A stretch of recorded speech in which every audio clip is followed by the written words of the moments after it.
आज की इस वीडियो में हल करने वाले हैं एक्सरसाइज 3 का ई। देखिए यहाँ जो प्रश्न संख्या दिया गया है एक एक में देखिए यहाँ पे दो वृक्ष गुणनखंड दिया हुआ है, एक यहाँ पे ए नंबर और ये है बी नंबर, और ये दोनों जो है 60 के लिए ही दिया गया है, यानी कि यहाँ भी 60 है और यहाँ भी 60 है। और आप यहाँ पे देखिए तो ये जो प्रश्नवाचक चिन्ह है यहाँ भी है और यहाँ भी, और यहाँ पे भी है प्रश्नवाचक चिन्ह। तो यहाँ पे कह रहा है कि इस प्रश्नवाचक चिन्ह में कौन सा अज्ञात संख्याएं होगा, उसी को हमें लिखना है। ठीक है, तो देखिए यहाँ से हम लोग इसको क्या कर सकते हैं कि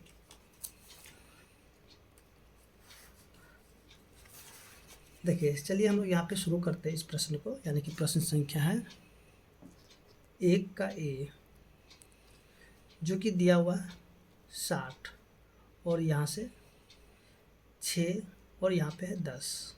फिर से देखिए यहाँ पे क्या है 2 है, और यहाँ पे देखिए यहाँ जो देखेंगे ये प्रश्नवाचक चिन्ह है, तो इसकी जगह हम लोग खाली डब्बा एक लिख लेंगे, यानी कि बॉक्स लिख देते हैं। ठीक है, फिर से यहाँ पे क्या होगा कि ये होगा एक, सॉरी यहाँ पे तो 5 दिया हुआ है, ये 5 है, और यहाँ पे कुछ भी नहीं, तो इसकी जगह हम खाली डब्बा लिख देंगे। तो देखिए यहाँ से 2 के पहाड़े में 6, 2 के पहाड़े में 6 कितने बार आएगा, तो आएगा ये 3 बार में। ठीक है, इसको जब गुना करेंगे तो 3 दूनी 6 ये वाले हो गए। उसी तरह से 5 के पहाड़े में 10 कितना होगा, सो कितने बार में आएगा, तो 5 के पहाड़े में 10 आएगा 2 बार में। ठीक है, और इन दोनों को गुना करेंगे तो ये वाले आ जाएंगे। देखिए इन दोनों को जब गुना करेंगे तो फिर से ये 60 भी हो जाएगा। यानी कि ये जो प्रश्नवाचक चिन्ह था, यहाँ पे अज्ञात संख्या क्या होगा, तो यहाँ पे अज्ञात संख्या होगा 3 होगा और 2 होगा। ऐसे ही जो है प्रश्न संख्या जो कि बी है, तो चलिए हम लोग यहाँ पे बी को लिख लेते हैं।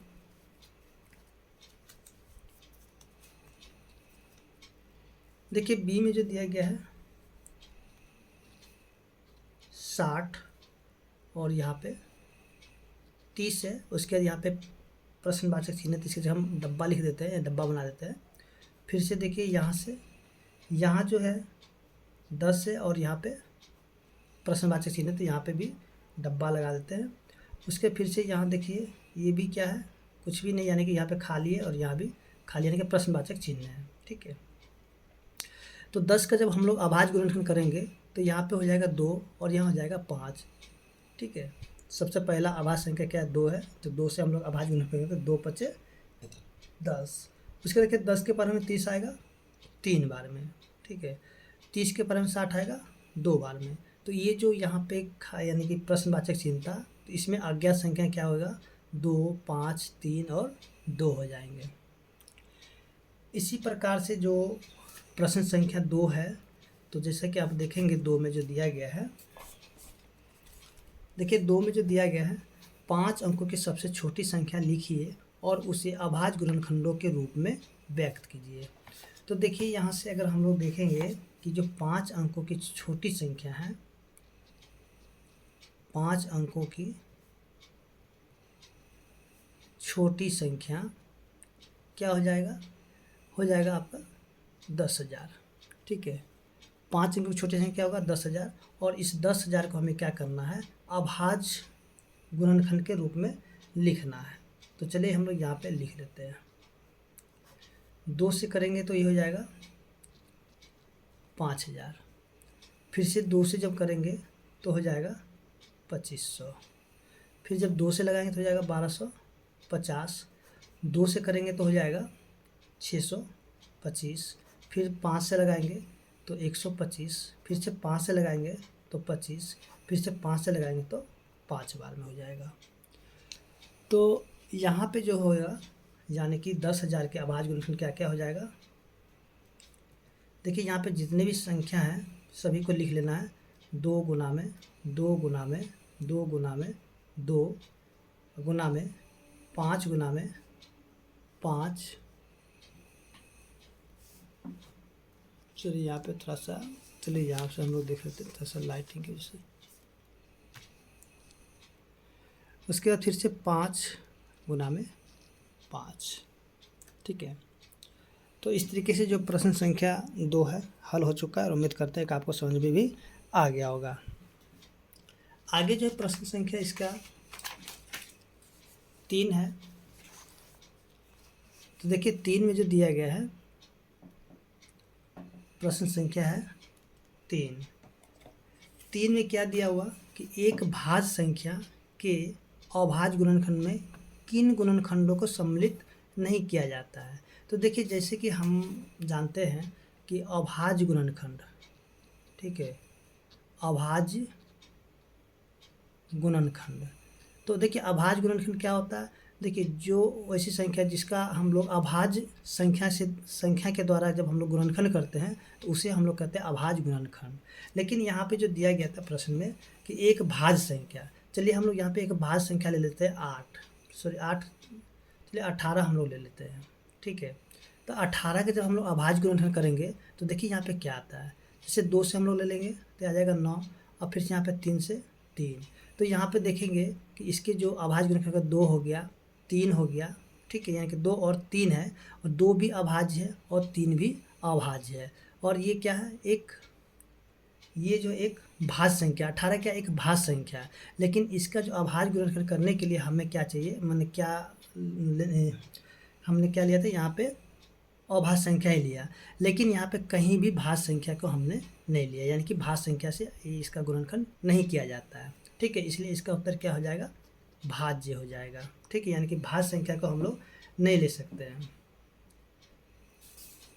सॉरी यहाँ पे भाज्य गुणनखंड हो जाएगा, ठीक है, भाज्य संख्या बोलिए भाज्य गुणनखंड, ठीक है। आगे जो है प्रश्न संख्या 4, देखिए यहाँ पे जो दिया गया है प्रश्न संख्या 4 में कि मैं 4 भिन्न भिन्न अभाज्य गुणनखंडों वाली सबसे छोटी संख्या हूँ, क्या आप मुझे ज्ञात कर सकते हैं। तो देखिए यहाँ पे प्रश्न संख्या है 4 में जो दिया गया कि यहाँ पे 4 भिन्न भिन्न अभाज्य गुणनखंड वाली संख्या है। तो 4 अगर हम लोग सबसे पहले शुरू से लेते हैं, यानी कि सबसे शुरू से, तो सबसे पहला अभाज्य है अभाज्य संख्या 2, उसके बाद आता है 3, उसके बाद आता है 5, उसके बाद आता है 7, ठीक है। और यहाँ पे देखिए कितना संख्या था, 1 2 3 4, और इन सभी को अगर हम लोग गुना कर देते 2 गुना में, 3 गुना में, 5 गुना में, 7, तो देखिए यहाँ पे कितना हो जाएगा, 3 दूनी 6, 6 पचे 30, और 30 सत्ते 210, यानी कि इसका उत्तर क्या हो जाएगा, 210 हो जाएगा। ऐसे जो है अब हम लोग देखते हैं जो कि प्रश्न संख्या है 5। तो देखिए 5 में जो दिया गया है, चलिए यहाँ पे जो है इसका उत्तर भी हम लोग जान लेते हैं। देखिए 5 में जो दिया गया है 5 का 1 में, यदि कोई संख्या 9 से विभाज्य है तो वह संख्या 3 से विभाज्य होती है, तो ये हो जाएंगे सत्य, ठीक है, ये क्या हो जाएगा, सत्य होगा। देखिए यदि कोई संख्या 9 से विभाज्य है, तो मान लीजिए हम कोई संख्या लेते हैं 18, ठीक है, 18 क्या 9 के पारे में आता है ना, देखिए 18 जो 9 के पारे में आता है, ये 3 के पारे में आएगा 18, तो बिल्कुल आएगा, इसलिए ये हो जाएंगे सत्य हो जाएगा। यानी कि कोई भी संख्या अगर 9 से विभाज्य होगा तो वह संख्या 3 से विभाज्य होगा ही होगा। लेकिन इसी का अगर हम लोग उल्टा कर देते हैं, जैसे कि यहाँ पे देखिए यदि कोई संख्या 3 से विभाज्य है तो वह 9 से विभाज्य 9 से भी अवश्य विभाज्य होगी, तो हम लिखेंगे इसका असत्य। देखिए असत्य क्यों होगा, तो जैसे कि हम लेते 21, ठीक है, तो 3 के पारे में 21 आता है, लेकिन अगर हम लोग देखेंगे 9 के पारे में 21 आएगा, तो ये देखिए 9 के पारे में 21 नहीं आएगा, इसलिए क्या हो जाएगा, असत्य हो जाएगा। और इसी प्रकार से जो कि प्रश्न संख्या है 3 में जो देखेंगे कि दिया हुआ है यदि एक संख्या 10 और 9 दोनों से विभाज्य है तो वह 90 से विभाज्य होगी, तो ये होगा आपके सत्य हो जाएंगे, ये क्या हो जाएगा, सत्य। जैसे कि अगर मान लेते हैं हम लोग यहाँ पे ले लेते हैं एक संख्या ले लेते हैं 180 ले लेते हैं। 180 क्या है, 90 के पहाड़े में 180 आ जाएगा। अब क्या ये 10 के पहाड़े में आएगा या फिर 9 के पहाड़े में आएगा, देखिए 10 और 9 के पहाड़े में जो भी आएगा वो 90 के पहाड़े में आ जाता है। अगर आप इसको 10 से भाग कीजिएगा तो भी कटेगा, और 9 से भाग कीजिएगा तो भी कटेगा, और 90 से भाग कर दीजिएगा तो भी ये कट जाएगा, इसलिए ये हो जाएगा सत्य।